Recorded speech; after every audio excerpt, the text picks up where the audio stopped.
शाहीन बाग से हीरोइन की जब्ती के मामले में एनसीबी की तहकीकात जारी है। एजेंसी की टीम आज शाहीन बाग पहुंची। इस मामले में अभी तक एक मुलजिम को एजेंसी ने गिरफ्तार कर लिया है और अदालत से 14 दिनों की तहवील मांगी गई है। एनसीबी को फिलहाल अदालत का हुक्मनामा मौसूल नहीं हुआ है। उधर जराये के मुताबिक इसी मामले में एनसीबी उत्तराखंड, पंजाब और हरियाणा में बड़ी कार्रवाई कर सकती है। शाहीन बाग से 50 किलो हीरोइन, 30 लाख नकद समेत दीगर अशिया बरामद की गई है।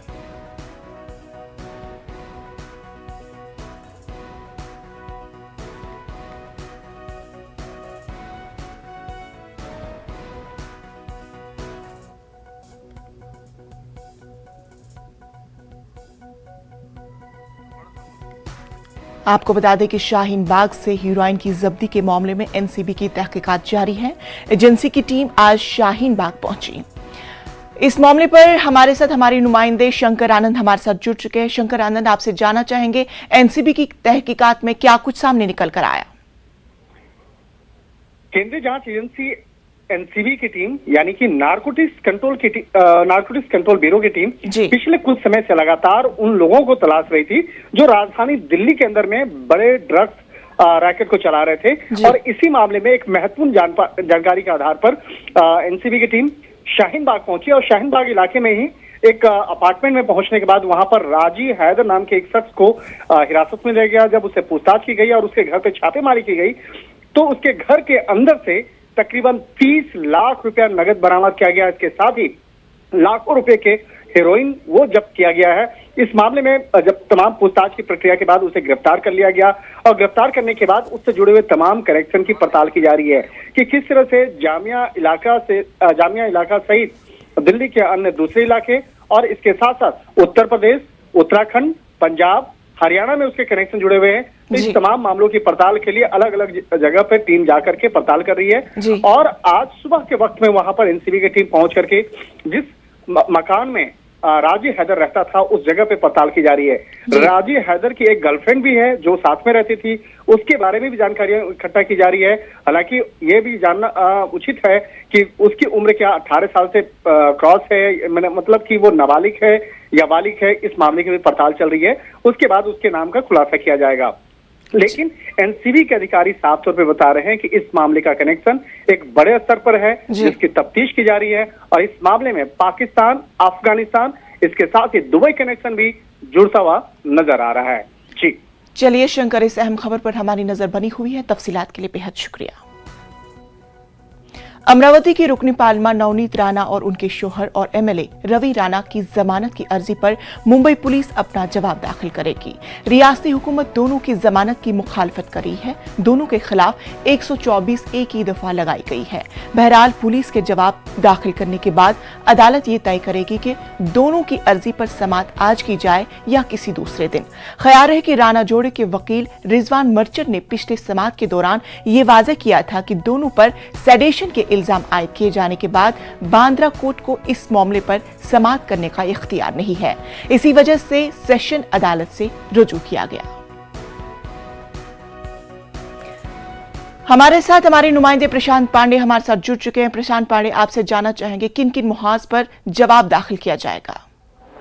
जी बिल्कुल, देखिए आज 11 बज चुके हैं। किसी भी वक्त जो है पुलिस की यहाँ टीम पहुंचेगी और वो यहाँ पर अपना जवाब जो है आज अदालत में दाखिल करेंगे। लेकिन हम आपको बता दें कि जिस तरह से हमारी कई अधिकारियों से बात हुई और साथ ही साथ सरकारी वकील से भी लगातार बात हो रही, तो उनका साफ तौर पर कहना है कि उनके जवाब में दोनों की जमानत का विरोध किया गया है। साफ तौर पर यह कहा गया है कि धारा 124 जो सेडिशन का लगाया गया है काफी गंभीर आरोप है और इससे पहले भी नवनीत राणा ने का जो मामला है उनके सर्टिफिकेट का उन्होंने फर्जी सर्टिफिकेट अपना बनवाया था, वो मामला भी चल रहा है। तमाम चीजों को उन्होंने अपने इस जवाब में दाखिल किया और दोनों को जमानत न दिया जाए इस बात को जो है अपने जवाब में रखा गया है और कहा गया है कि अगर ये दोनों जमानत पर बाहर निकलते हैं तो लॉ एंड ऑर्डर की सिचुएशन कहीं ना कहीं बिगड़ जाएगी।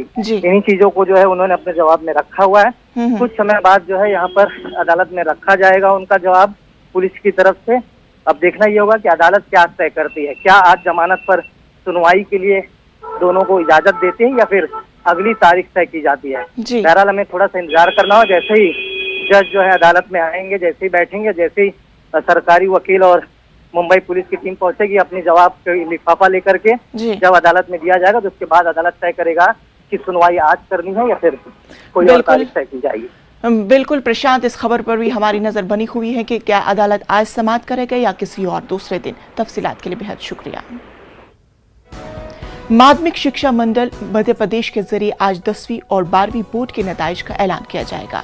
10वीं और 12वीं बोर्ड के नताइज का ऐलान आज दिन 1 बजे किया जाएगा। मध्य प्रदेश के वजीर बराए स्कूल तालीम इंदिरा सिंह परमार 10वीं और 12वीं बोर्ड के नताइज का ऐलान करेंगे। माध्यमिक शिक्षा मंडल के जरिए बोर्ड इम्तिहान के नताइज को लेकर तैयारियां पूरी कर ली गई है। बोर्ड के जरिए नताइज को लेकर तैयारियां जरूर मुकम्मल की गई है, लेकिन साबिका साल की तरह इमसाल भी बोर्ड के टॉपर तलबा को भोपाल नहीं बुलाया जाएगा। 2020 और 21 के नताइज के वक्त भी कोरोना कहर के सबब टॉपर तलबा को भोपाल नहीं बुलाया जा सका था। 10वीं और 12वीं बोर्ड के इम्तिहान में रियासत भर से 18 लाख से ज्यादा तलबा इम्तिहान में शरीक हुए थे।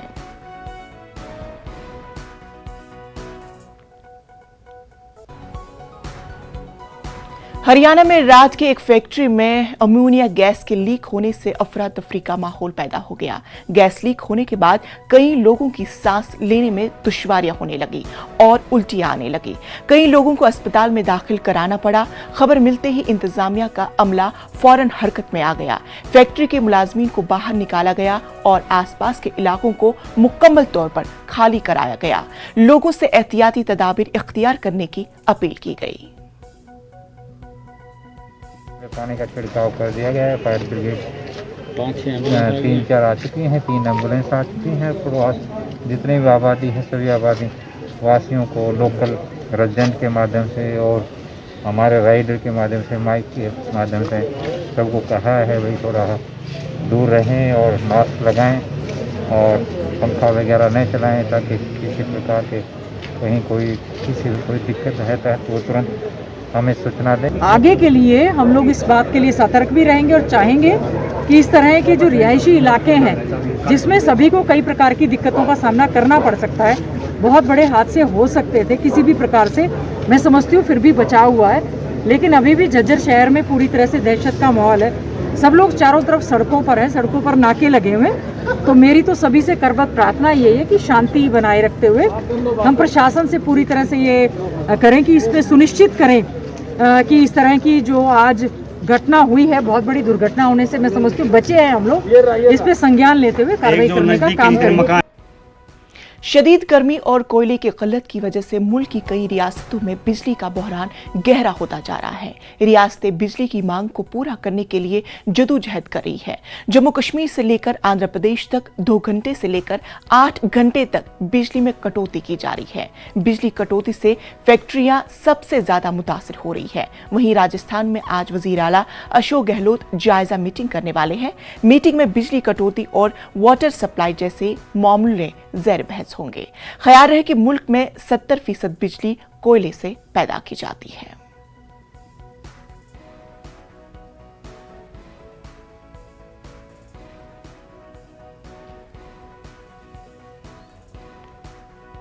were ready to do their work, but the government was like a not gate. When any input flows into the not gate, it gets negated. So many needless compliances and no ease of doing business. But we understand that the government must be like the end gate. While the industry works hard, the government works even harder. I would like to assure you that we will continue to support the industry in future as well. We have taken care to see that the Semicon India program addresses various parts of the ecosystem such as semiconductor fab, display fab, design, assembly, test, marking and packaging of semiconductors. Friends, A new world order is forming and we must seize this opportunity. We have worked hard over the last few years to create an environment that encourages growth.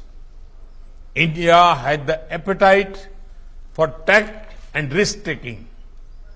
We have put the odds in your favor as far as possible through a supportive policy environment.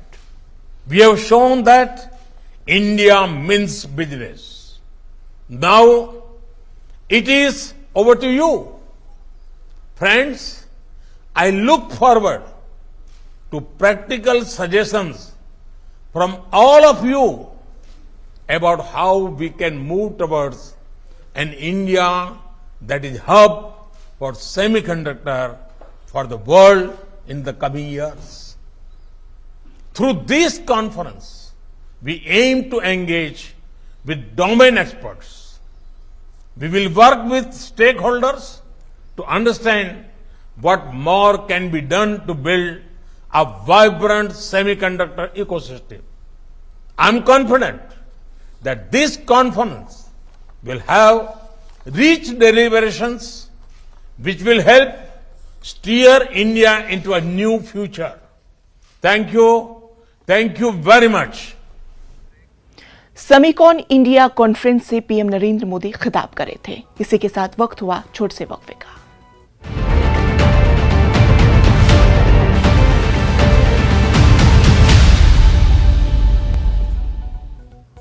Break के बाद इस्तकबाल। मुल्क में पड़ रही शदीद गर्मी के दरमियान महकमे मौसमियात ने राजस्थान, दिल्ली, हरियाणा, उत्तर प्रदेश और ओडिशा के लिए ऑरेंज अलर्ट जारी किया है। मुल्क के कुछ हिस्सों में दर्जे हरारत 45 डिग्री सेल्सियस से ज्यादा रिकॉर्ड किया गया है। वहीं दिल्ली में फिलहाल लोगों को गर्मी से राहत मिलने के आसार नजर नहीं आ रहे हैं। गर्म हवाओं और लू से बचने के लिए एहतियाती तदाबीर इख्तियार करने की लोगों को सलाह दी गई है। 3 या 4 मई के दौरान कुछ मकामात पर हल्की बारिश की पेशेनगोई की गई है।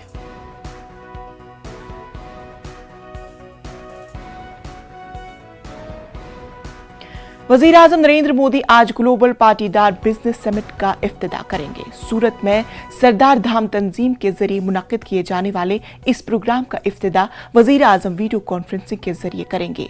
पाटीदार बरादरी की समाजी और इक्तिसादी तरक्की को तहरीक देने के लिए सरदार धाम मिशन 2026 के तहत इस समिट का एहतिमाम कर रहा है। 2018 और 2020 में गांधीनगर में ये समिट हुई थी। सरबराही इजलास का मरकजी मौजू आत्मनिर्भर कमेटी से आत्मनिर्भर गुजरात और भारत है। सहरोजा समिट में हुकूमत की सनती पॉलिसी, MSMEs, स्टार्ट और दीगर शोबों के मुख्तलिफ पहलुओं का अहाता किया जाएगा। आज जुमतुल विदा है, यानी माह मुक़द्दस रमजान का आखिरी जुमा। जुमतुल विदा रोजेदारों के लिए रमजान के रुखसत का पैगाम है। जुमे के दूसरे दिनों की तरह इस दिन का तक़द्दुस दीनी एतबार और मुसलमान इसकी खुसूसी तैयारियां करते हैं। मुल्क भर की छोटी बड़ी मसाजिद नमाजियों से पुर होती है।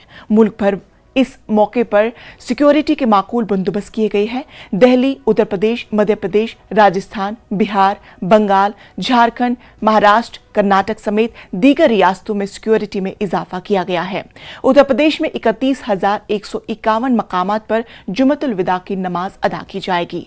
इनमें तकरीबन 3,000 हसास इलाकों में सिक्योरिटी के इजाफी बंदोबस्त किए गए हैं।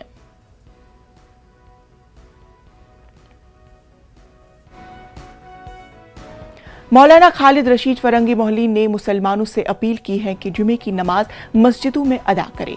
उन्होंने मसाजिद के जिम्मेदारों से ये गुजारिश भी की कि लाउडस्पीकर के इस्तेमाल के हवाले से अदालत की गाइडलाइंस पर अमल करें। अपने मुल्क में आज के दिन यानी 29 अप्रैल को मनाया जा रहा है और इस मौके पर यह वो मौका होता है जबकि रमज़ान के मुबारक महीने का यह आखिरी जुमा होता है, जिसमें कि मुसलमान बहुत ही एहतिमाम के साथ मसाजिद में जा कर के रमज़ान के आखिरी जुमे की नमाज अदा करते हैं और अल्लाह ताला की बारगाह में दुआएं मांगते हैं। इस मखसूस और खुसूसी मौके के लिए इस्लामिक सेंटर ऑफ इंडिया फिरंगी महल लखनऊ ने अलविदा एडवाइजरी के नाम से एडवाइजरी जारी की है, जिसमें कि तमाम मुसलमानों से ये अपील की है कि इस मौके पर भी नमाज जुमा मसाजिद के अंदर ही अदा करें और सड़कों पर या रास्तों में नमाज ना अदा करें, जिससे कि ना कोई कहीं ट्रैफिक की प्रॉब्लम हो और ना लोगों को आने जाने में किसी भी किस्म की जहमत या परेशानी का सामना करना पड़े। और अगर मस्जिद की कैपेसिटी फुल हो जाती है तो दूसरी मस्जिद में जा कर के नमाज अदा करें। बहरहाल मस्जिद के प्रेमाइसिस के अंदर ही जुमे की नमाज अदा करने की हर मुमकिन कोशिश की जाए और लाउड स्पीकर का वॉल्यूम उतना ही रखा जाए जितना भी की बाय लॉ उसकी परमिशन है, और हाई कोर्ट का जो ऑर्डर है उसको मद्देनजर रखते हुए सब लोग उस पर पूरी तरीके से अमल करें। मौके पर भोपाल की मसाजिद में नमाज का खुसूसी एहतिमाम किया जाएगा। मसाजिद के शहर भोपाल की 110 मसाजिद में नमाज जुमा का एहतिमाम होगा। नमाज जुमा के मौके पर मसाजिद में उम्मत मुस्लिमा से कुरान की तालीमात पर अमल करने और अल्लाह की रस्सी को मजबूती से पकड़ने की तलकीन की जाएगी। नमाज जुमा के मौके पर मुसलियान का सबसे बड़ा इज्तिमा भोपाल में एशिया की बड़ी मस्जिद ताजुल मसाजिद में इनाकाद किया जाएगा। त्योहारों के मौके पर मध्य प्रदेश महकमे पुलिस के जरिए सिक्योरिटी में इजाफा कर दिया गया है।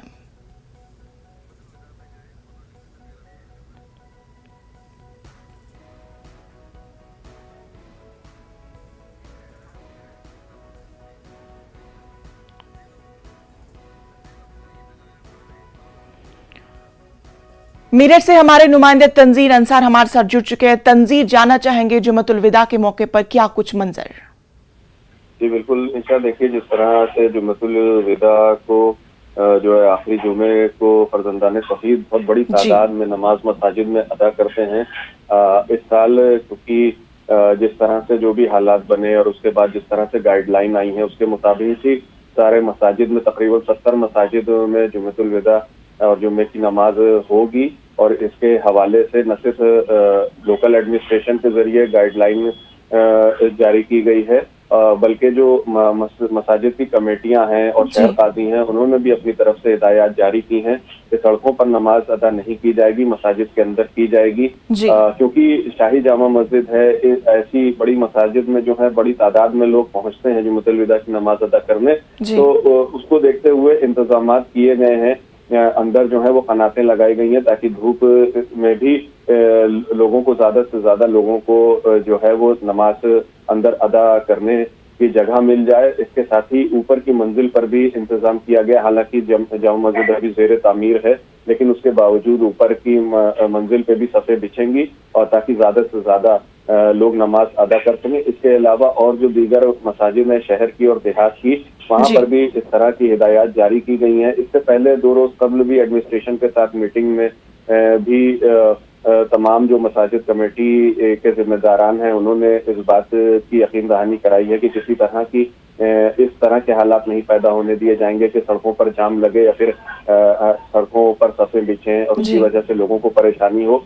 इसी के साथ एडमिनिस्ट्रेशन ने भी अपने पुख्ता इंतजाम किए हैं। खासतौर पर जो मुस्लिम अक्सरियती आबादी वाले इलाके हैं वहाँ पे पुलिस डिप्लॉयमेंट भी बढ़ाया गया है ताकि किसी तरह का कोई नाखुशगवार वाक़या इस तरह का न पेश आए। अभी पिछले दिनों में जिस तरह से अयोध्या में मसाजिद के सामने जो है वो ममनुआ चीजें डालकर और माहौल को खराब करने की कोशिश की गई थी, उसको देखते हुए उसको पेश नजर रखते हुए यहाँ पर तंजीर, आपसे ये भी जानना चाहेंगे लाउड स्पीकर के हवाले से किस तरह की अमल आवरी हो रही है? बिल्कुल, देखिए जिस तरह से दीगर और अजला में लाउड स्पीकर जो है उसको जो उसकी डेसिबल लिमिट है उसके दायरे में ही उसकी आवाज रखने की हिदायत जारी की गई है। खासतौर पर अगर देखें तो कल यहाँ पर जो बाले मियाँ मस्जिद और कई मंदिर हैं वहाँ से लाउड स्पीकर इंतजामिया कमेटी ने अपने आप उतार लिए हैं और उनको मस्जिद के अहाते में अंदर लगाया गया है, फिर मस्जिद के अंदर ही लगाया गया है और मंदिर के अंदर लगाया गया है ताकि उसकी आवाज दूर तक ना जाए और उस लिमिट जो कि गाइडलाइन है कोर्ट की भी और जो हिदायत है एडमिनिस्ट्रेशन की भी उसके मुताबिक ही गाइडलाइन के मुताबिक ही उसकी आवाज को रखने की कोशिश की जा रही है। बहुत सी मसाजिद पे अभी भी और मंदिर पे अभी भी लाउड स्पीकर लगे हैं, लेकिन एडमिनिस्ट्रेशन का ये कहना है कि आने वाले दिनों में जो इंतजामिया है चाहे वो मंदिर कमेटियां हो या मसाजिद कमेटियां हो, इनसे बात करके और इसका भी हल निकाल दिया जाएगा। लेकिन रजाकाराना तौर पे बहुत से लोगों ने ही इस कोशिशों को अंजाम देना शुरू कर दिया है, और जो बहुत अच्छी बात है कि किसी तरह का कोई आपसी जो है इसमें ना इत्तेफाकी नहीं है। और बहुत सी जगह पे जो रिलीजियस प्लेसेस हैं वहां पर लाउड स्पीकर या तो उतार दिया गया है या फिर उसकी आवाज बहुत कम कर ली गई है, जितनी की गाइडलाइन के मुताबिक होनी चाहिए उस तरह से कर ली गई है। तो देखा यही जा रहा है कि इंतजामात मुकम्मल तौर पे जो चाहे एडमिनिस्ट्रेशन की तरफ से हो या इंतजामिया कमेटियों की तरफ से हो, आपस में इत्तेफाक के साथ एक दूसरे को ताउन करके, बिल्कुल इत्तेफाक से ताउन करके एक दूसरे का साथ दे, यही हमारी भी ख्वाहिश है। चलिए तंजीर अंसार साहब, हमसे बात करने के लिए बेहद शुक्रिया। खबरों में फिलहाल इतना ही, मुझे दीजिए इजाजत, लेकिन आप देखिए न्यूज़ 18 उर्दू।